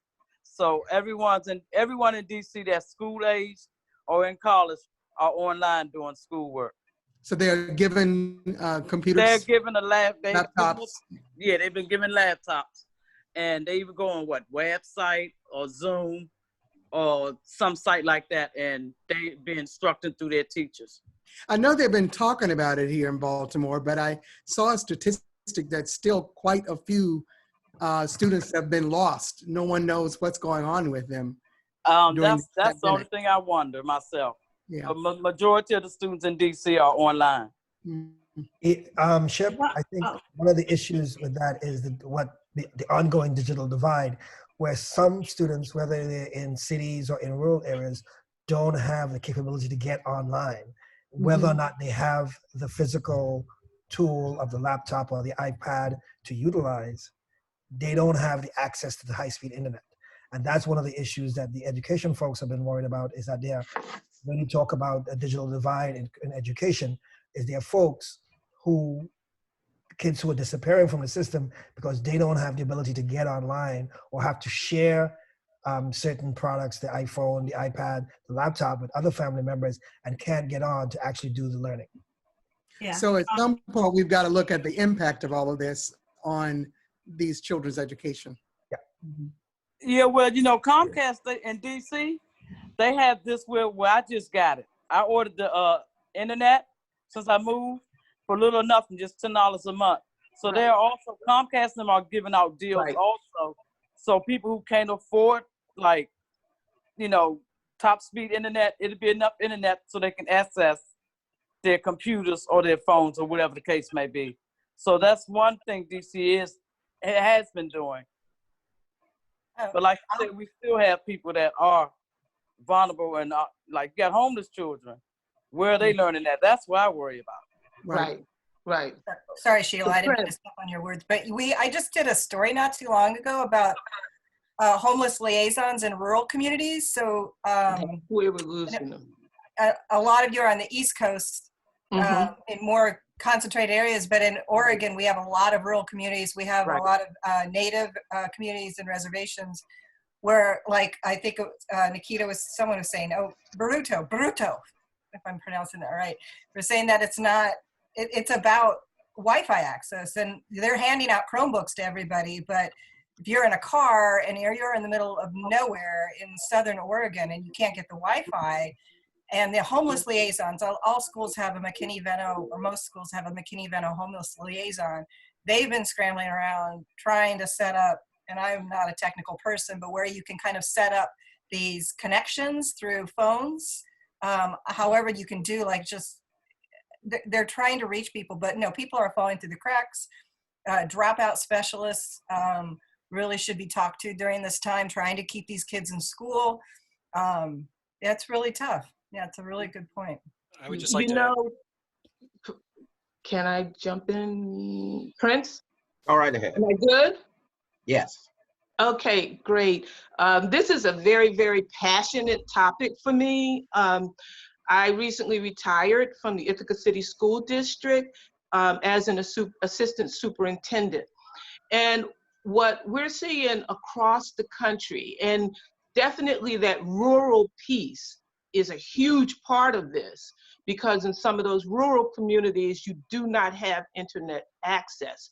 However, there is absolutely no excuse why every urban area in this country should not have direct internet access for every child. The issue is not that everybody wants to give children computers, but computers do not educate children. Right. So I think a huge piece of what's missing here is we need to get out to these school districts and say, what programs are your teachers who are all still being paid full-time, what programs are they delivering to the children who were in their classrooms? And so I've heard a couple of times, more and more communities have what's called hotspots that are being distributed through their library systems to homes where children may not have that access to the internet. So that's one way that school districts need to take full responsibility for educating every child. And as journalists, we need to hold them accountable. The highest tax rate in this country is to the education system. Look at your bills. And we need more and more questions to these educators. And we can't say we gave children laptops. That's like giving a child a water balloon if nobody is teaching these children what to do with laptops. So, I mean, I can go on and on this one. For our homeless children, at least in New York State, every homeless child who can be accounted for should be connected to a school system. It is the school system's responsibility to identify homeless children, at least in New York State. The challenge with the United States of America is that the education system has been fractioned out to the states, then the states fractioned it out to the local communities, and you have just people writing and doing whatever they want to do. So journalists, that's where we need to come together and start holding these school districts accountable, that they should be, every school district should be providing education to every child, including homeless children. All right. I'll Okay, rest. Sure. Sorry. Okay. Can I just say something? Yes, please. I mean, I think, you know, all of this is correct that everybody is saying, but I think that what we've really gotten out of this time are two really important things. Obviously, we need national health care because the fact that somebody else is sick and could make me sick it's in my interest that they have health care, right? If you can't see it as a public good, you can see it as a personal good, a personal need. The second thing is that the internet should be treated like it's a public utility. That's right. And it's not up to the Definitely. schools to make it No. available. It's actually, it should be up to the states. It should be publicly regulated, and it should be available to everybody, like electricity. Can I just add? Yes. I would just say that, yeah, I agree with Miranda on that. But one of the chapters in my book is called McDonald's. And if you ever spent time with homelessness or the homeless, you know why I would spend a lot of time in McDonald's for Wi-Fi and for charging your phone, and for, I talk a lot about for being in a public space, effectively a public space, and doing it in a dignified manner, being allowed to sit there for 4 hours and not be chased away. One of the things I mention to people, and I'm a big believer in education, don't get me wrong, but if a homeless person went onto a college campus, they would call the police on them. When a homeless person goes into McDonald's, they're generally welcome. But to the Wi-Fi thing, True. to the Wi-Fi thing, so I'm now a big McDonald's fan, despite the fact that I didn't used to be. But to the Wi-Fi issue, that's one of the big draws of McDonald's is they have, you can sit. I literally wrote my book in a McDonald's, nowadays what McDonald's has done when they've closed the dining room, they've kept the Wi-Fi on, and you'll see lots of cars parked in the McDonald's parking lot. next to the Wi-Fi, basically using it for kids to do their homework. But I completely agree that it needs to be a public utility. People shouldn't have to use McDonald's parking lots, but that's currently the state of how it is. But Chris, the McDonald's that I go to, and it's not frequently, but I see signs that say you can only be there for 20 minutes or 30 minutes or while you're consuming food. And I assume that that was a move to prevent homeless people from spending time there. You know, those signs are pretty common, but they rarely are they ever enforced. One of the things that's, and I think Sheila can talk to this a lot more authoritatively than I can. A lot of the people who work in McDonald's are people who've been homeless, who've experienced homeless, have a relative or homeless, and so one of the things I've noticed, and believe me, I've literally spent probably about 2 years of my life in a McDonald's. My process of working is to be blunt, when I come into a new town, I go to the poor section of town and I sit in the McDonald's for about 2 weeks. But a lot of the staff are very, very tolerant because they know people who are homeless and they have friends who are homeless. A lot of it depends on the franchise owner. Some cases, I can walk into McDonald's and I can tell you if the franchise owner, excuse my language, is a jerk or not within 3 seconds by how well it's run. And I'd like to hear Sheila's experiences on that.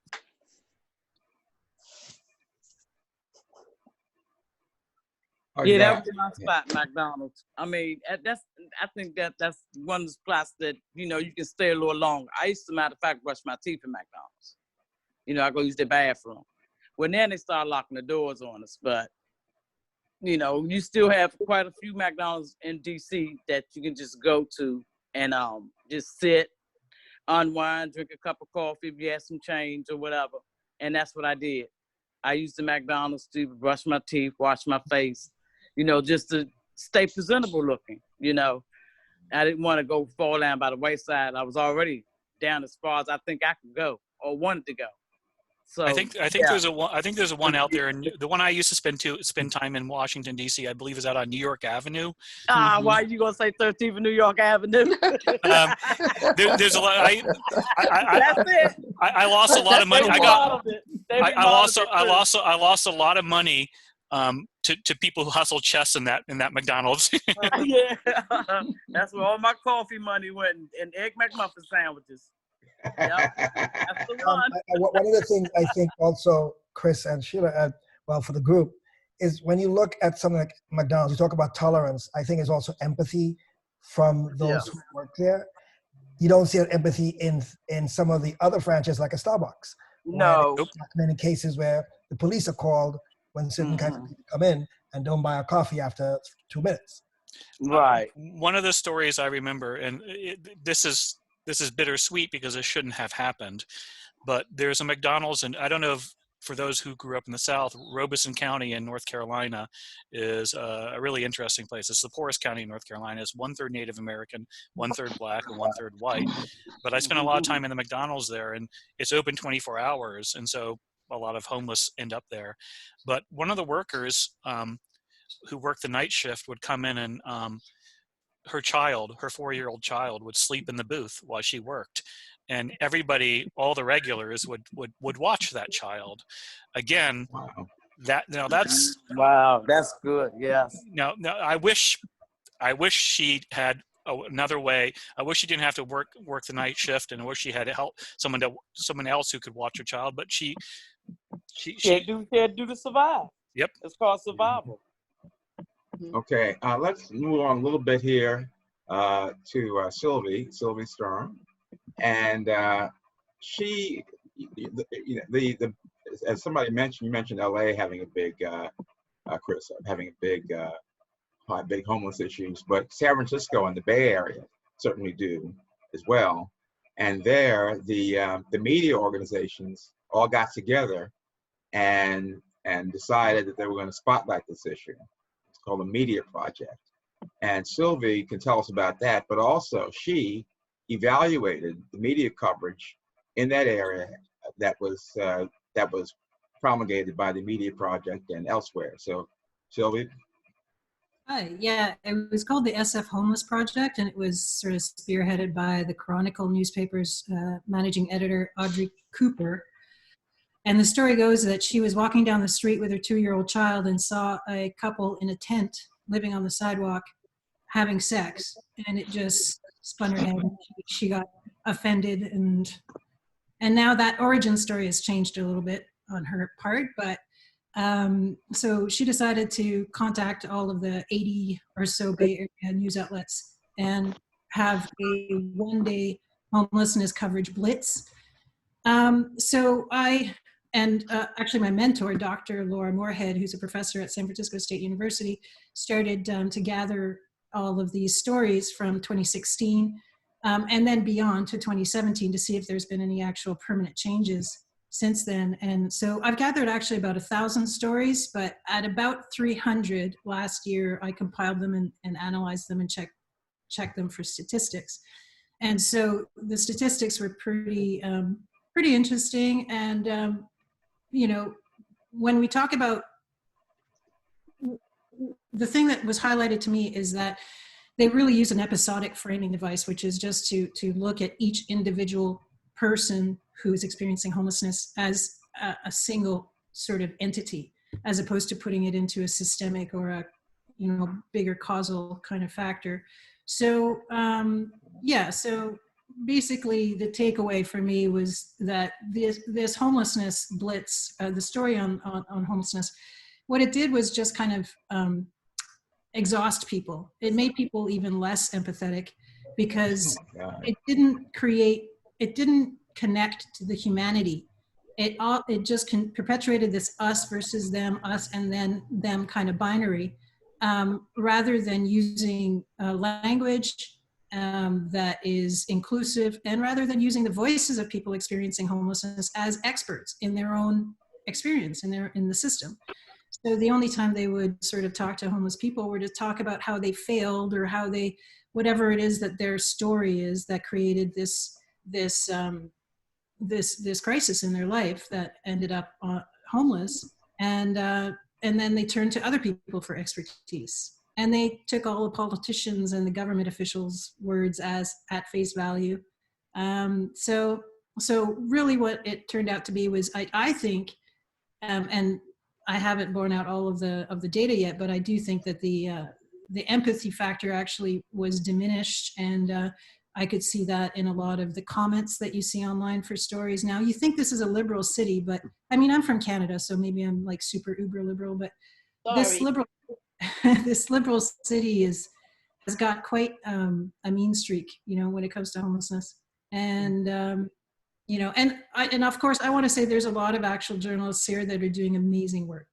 So but unfortunately, that's kind of they're you know, not the norm.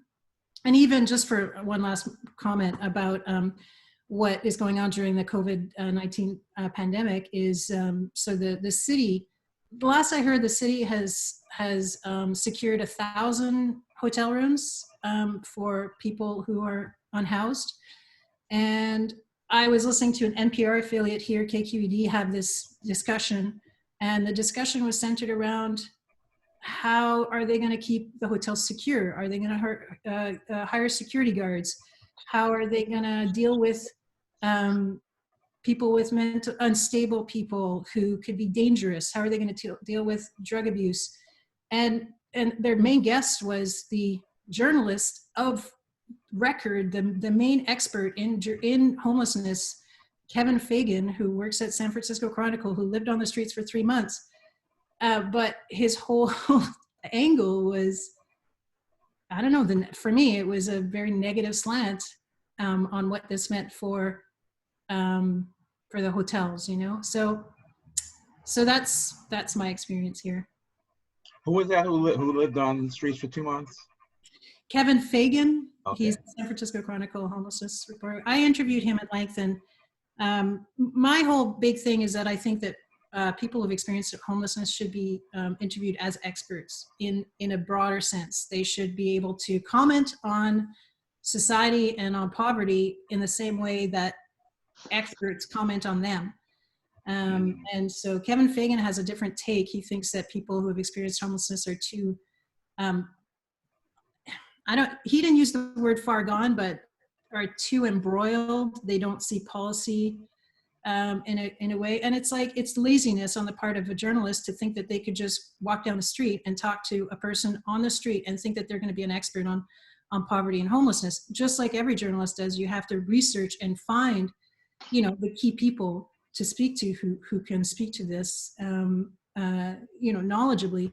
And there's a movement here in Oakland, actually, called Homefulness, and it's a group of people who are part of what they're calling the Poor News Network, and they're all formerly unhoused people, chronically poor people, and they're building their own sort of community. And the main person in charge is Lisa Garcia Gray. Tiny is her name, and she's written a book called Poverty Scholarship. So it's a real eye-opening way to take a look at how people who've experienced poverty can be knowledgeable and have their own form of scholarship, academic expertise. Okay, let me ask the journalists what they have to say about what Sylvia is saying about how the homeless people are written about and discussed. Why do you think she feels that way? And what can we do about that? Well, one of the things, they are, if not an invisible population, they are a population that we like to keep in our blind spot. And the communities we cover, we always look at the point of view of the folks who live there. So whether you think you are in a liberal San Francisco or the liberal Upper West Side or liberal Soho or liberal Upper East Side, the way they look at the homeless is how us journalists sometimes look at the homeless. And if we keep framing the conversation from that point of view, or from government officials, or from the police, because it's a criminal justice issue as well, we're never going to get an accurate picture. And we're never going to get to the humanity of those who are unhoused. I totally agree, Nick, that's part of it. It seems to me that, looking at my newsroom in particular, more and more journalism has become like the art world, where it's more and more the domain of people who already have and who can take the luxury of taking a couple of years to be a reporter and before going on to do other things. One of the debates that I was in this week to shed a little light on was that there was a story going around that someone out in Gannett's network had written about how they'd forgotten how to drive because they've had to spend 2 months inside with their kids or something. And it was going around our newsroom and people were co-signing like, oh my God, I just haven't seen a light. One of the cars won't even start. And, the part of me is just really calling BS on this whole thing. Because I mean, my God, we've been mildly inconvenienced for all of 2 months now, right?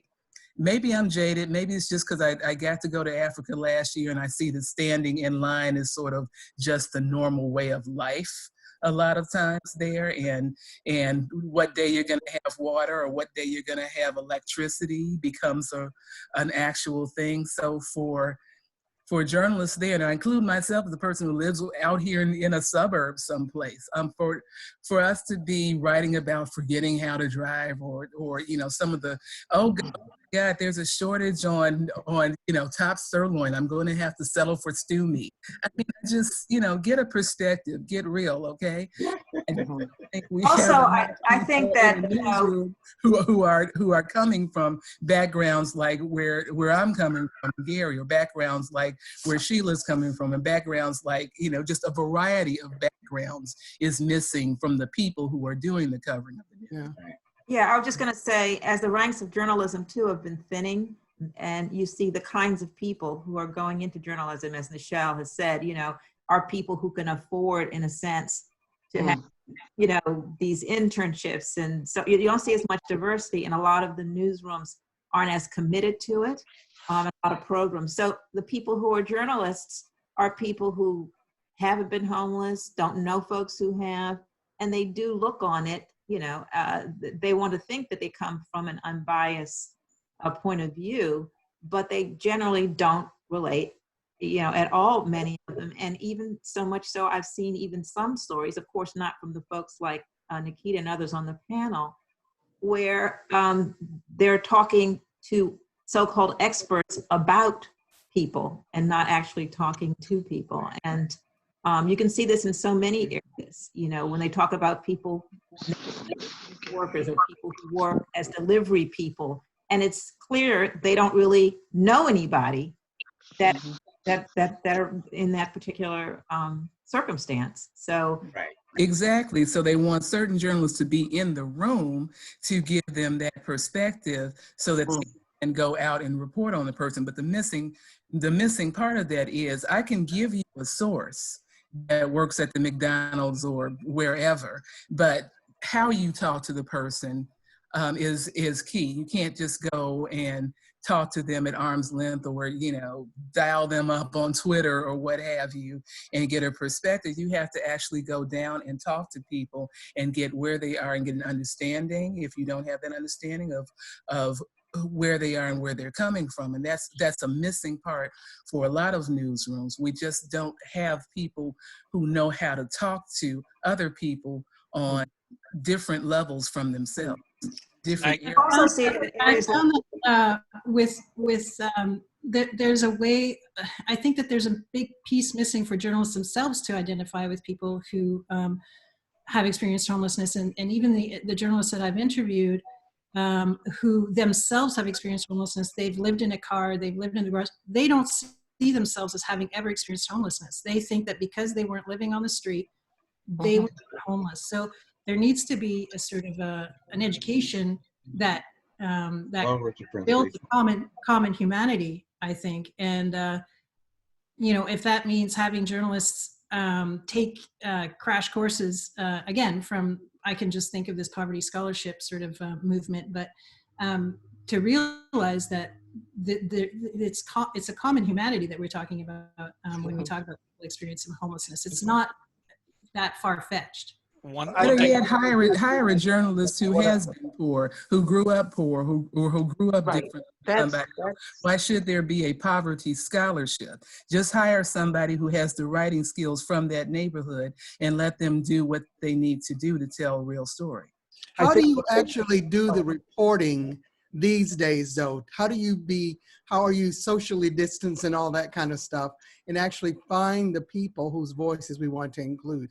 Well, I think if you go back, I think the problem is a problem of a lack of shoe leather. Before this happened, folks weren't actually going out and meeting anybody. I know that, but how do we do it now?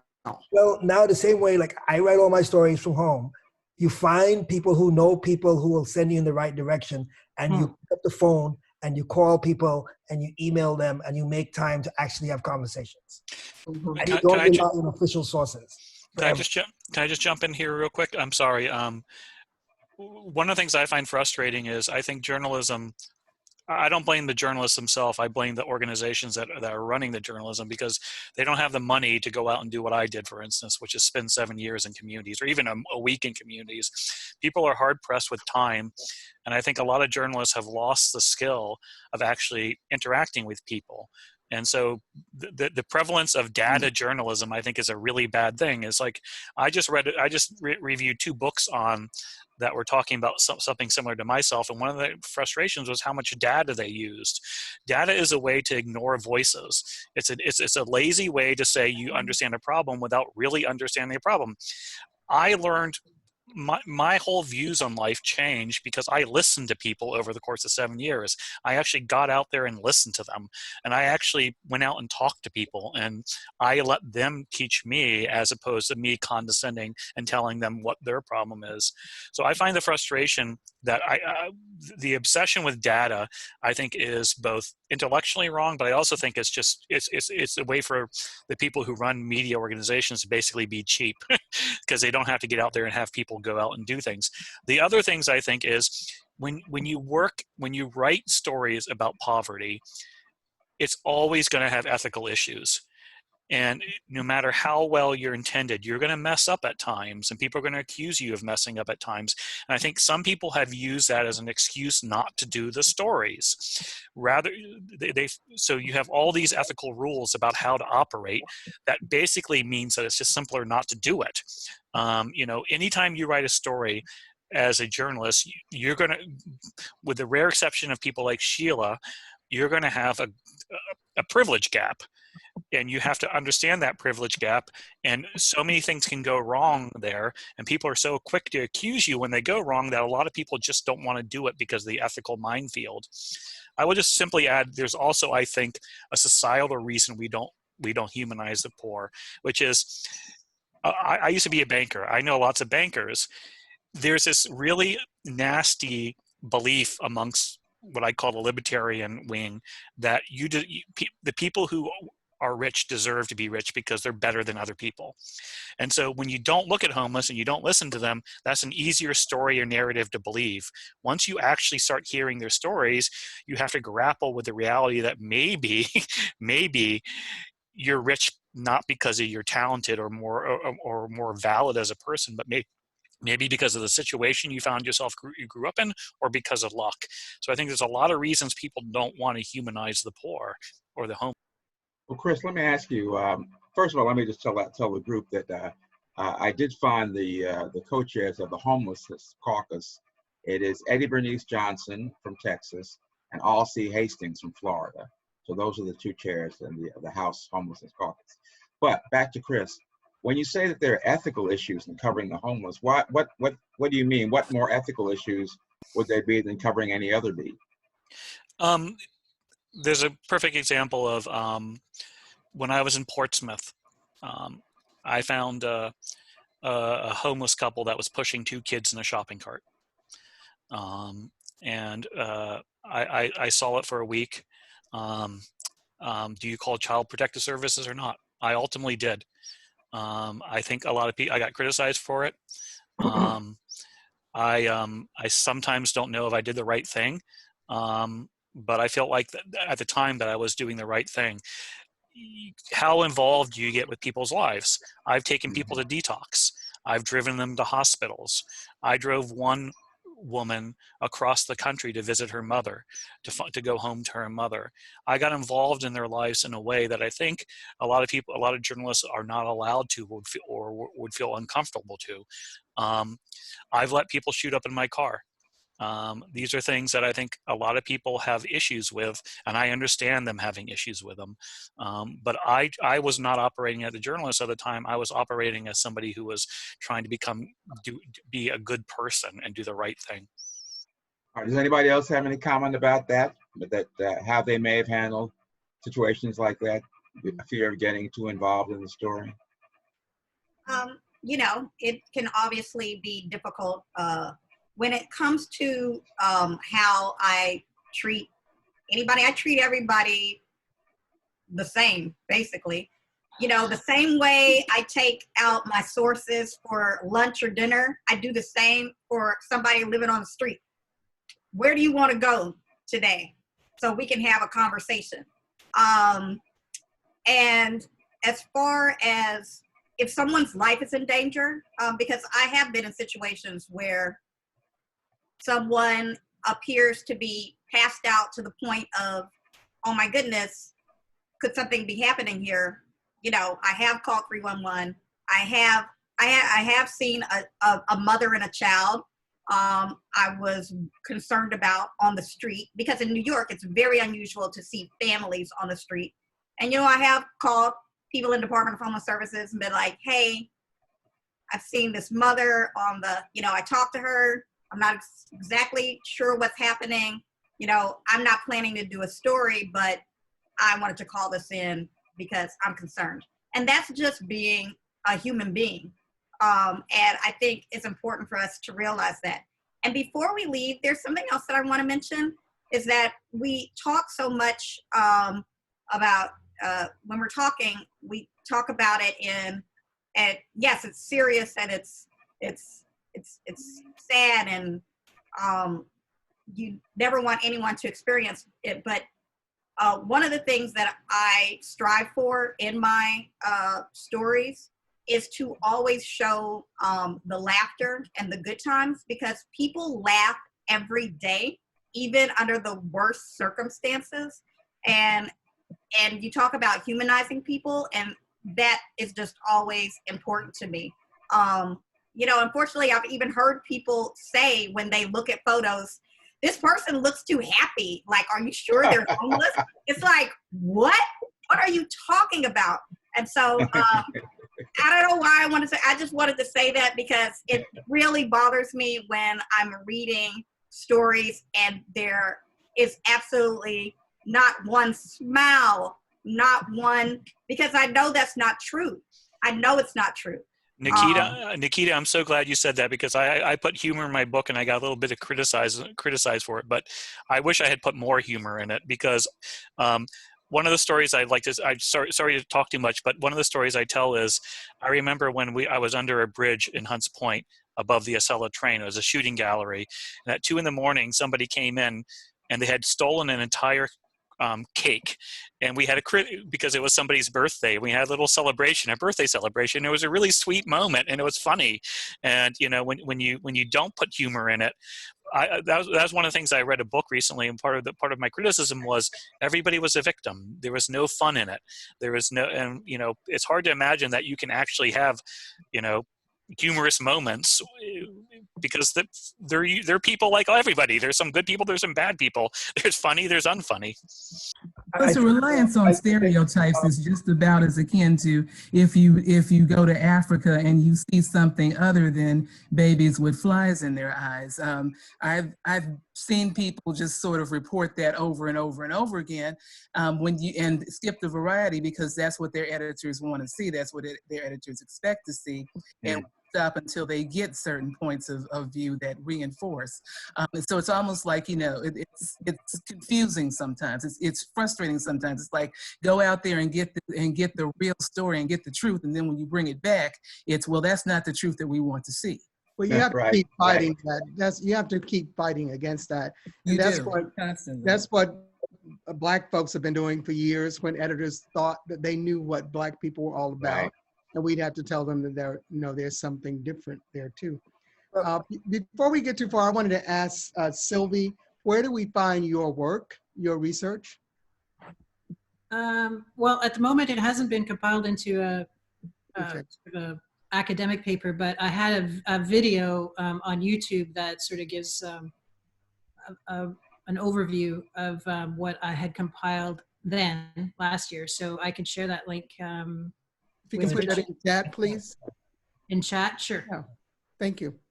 So one of the things I wanted to follow up on what some folks were saying is that all of us bring baggage and history to the computer or to whatever tool we're using to collect journalism. The empathy gap is huge. That's one. Two, the reality of what modern day journalism is about, which is all racehorse and tension and the quick bite and the quick story and parachuting in and parachuting out, has left so many of us short of the skills to actually do the work, understand what we're doing, and then be able to believe and not be afraid of our subject or our subject matter. Because there are actually folks who are afraid to approach people in prison, afraid to approach folks who are on the street, are just afraid of these stories because, one, they're too hard, and also because they're afraid of these populations because they don't know how to approach them. No one has taught them that these people are human as well. And if they don't learn to do that, we're going to miss out on a lot of great stories going forward. Right. Okay, I've noticed that our chat board has been active, so be sure to check that for some observations from the participants. I guess we should be winding down. I wonder whether there's anybody who has something to say that they didn't have a chance to say earlier. No? Okay. You got me thinking about my first book that actually, but it never got published, about 20-something years ago, before self-publishing became vogue and everything. And basically it was a series of stories surrounding teenagers. that were going through various situations and modes in life, and it really spoke to various conditions that existed at that time. And it just made me think about maybe I need to revisit that. I've written, you know, other things, of course, since then, and kind of put that aside and didn't know what to do with it. But, you know, it might be worth revisiting even in terms of where they are now, you know, and so Okay, it just got me thinking. All right. But thank you. you. But there were times where I felt like I was becoming a part of the story and I had to kind of pull back and just make a mental decision in one case to become a part of it to help somebody out. But then, you know, so I could relate. That's all I was really thinking about. Okay. Now, Nikita, we want to hear about this book that's coming out on Tuesday. Okay. Oh, yes, I'm unmuted. I wrote a story in 2017 about a Girl Scout troop in a budget hotel that had been turned into a shelter in Queens. And the story went viral, everybody went crazy, and I realized there was a lot more story to tell, and I wanted to see what happened to the girls and their families in the months to follow. And so I followed what they call themselves the OGs. I followed the OGs and their families for more than a year. And so the book is about the challenges and the triumphs, the trying to find a home and get out of shelter, to like really finding community and hope in an organization like the Girl Scouts. I didn't know how much, you know, an organization going to a meeting every week, how important that would be in, I guess I did know, but just to see it unfold, to see how important that was to the lives of these girls, you know, I feel like I'm not gonna cry today. You can watch me cry probably on Wednesday with Greenlight Bookstore. I'll put that in here too. And I should appear on Brian Lehrer at the top of the hour at 11 o'clock Eastern Standard Time on WNYC. Well, tell the people who are not in New York about Brian Lehrer's show. How can they? Yeah, WNYC? Yeah, on WNYC. And what day was that for his? That will be on Tuesday. That is the day the book comes out. I have a lot of support, including endorsements from Nicole Hannah-Jones and also Chelsea Clinton, of all people. And so there'll be a lot more to say about the book soon, hopefully. And, you know, I hope you all will read it.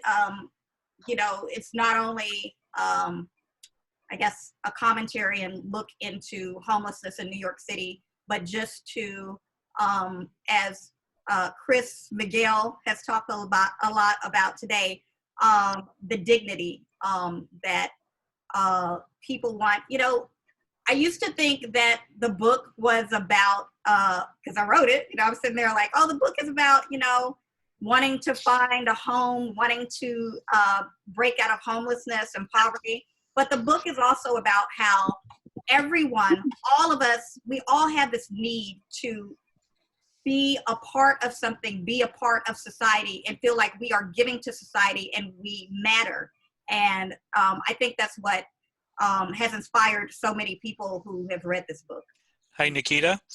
Yeah. What I always say about my book, and I hope, is people want to be a valued member of something larger than themselves. And so I'm really not surprised that the Girl Scouts would provide that. I saw it as, for me, it was McDonald's and faith, you know, and churches. People just want to people want to matter. And that's how people find dignity. They find, you know, pigeon keepers.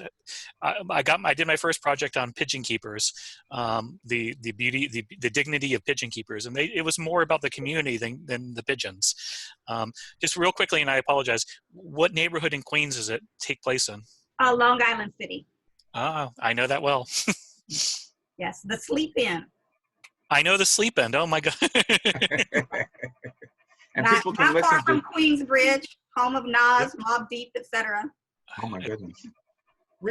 And you can listen to WNYC online, so it's available to everybody. The Brian Lara Show on Tuesday. And you can become a member. I think they're still doing their membership drive. Yes. Okay. All right. Richard, I just put some links to Nikita's book and to the original article in the chat room. Oh, thank you very much. Thank you. Thank you. All right. Well, thank you, everybody. This has been, and I have to apologize to those who went to the Facebook Live page instead of to Zoom, and therefore did not get into the conversation. But I hope they were able to watch it on Facebook Live. And it looks like that was, I haven't been over there to see what chat material they have, but I hope that they enjoyed it as well. And I hope to see everybody who's interested next month for our next roundtable with Bill Drummond talking about prison journalism. Richard, thanks, I have everybody. one suggestion for you. If you do this and also simultaneously have it on Facebook Live or YouTube, you should have another person specifically monitoring that site. That's a good idea. So they can feed you the questions and you can have everybody involved. Yes, good idea. Well, we're still learning this, so okay. All right. Well, anybody else have a last remark? Thank you. All right. Well, thank you, everybody. Oh, and this is recorded, so that I'll send out a link when this is over, so that people can watch this again or give it to somebody else if they want to. So, thanks very much, everybody, and enjoy the rest of your Sunday. Thank you very much. Thank you. Good to see you, Nikita. Oh, good seeing you too. I'm gonna call you. All right. Bye. Thank you, everyone. I really enjoyed y'all. Thank you. Okay. Thank you, Sheila. Okay. Hi.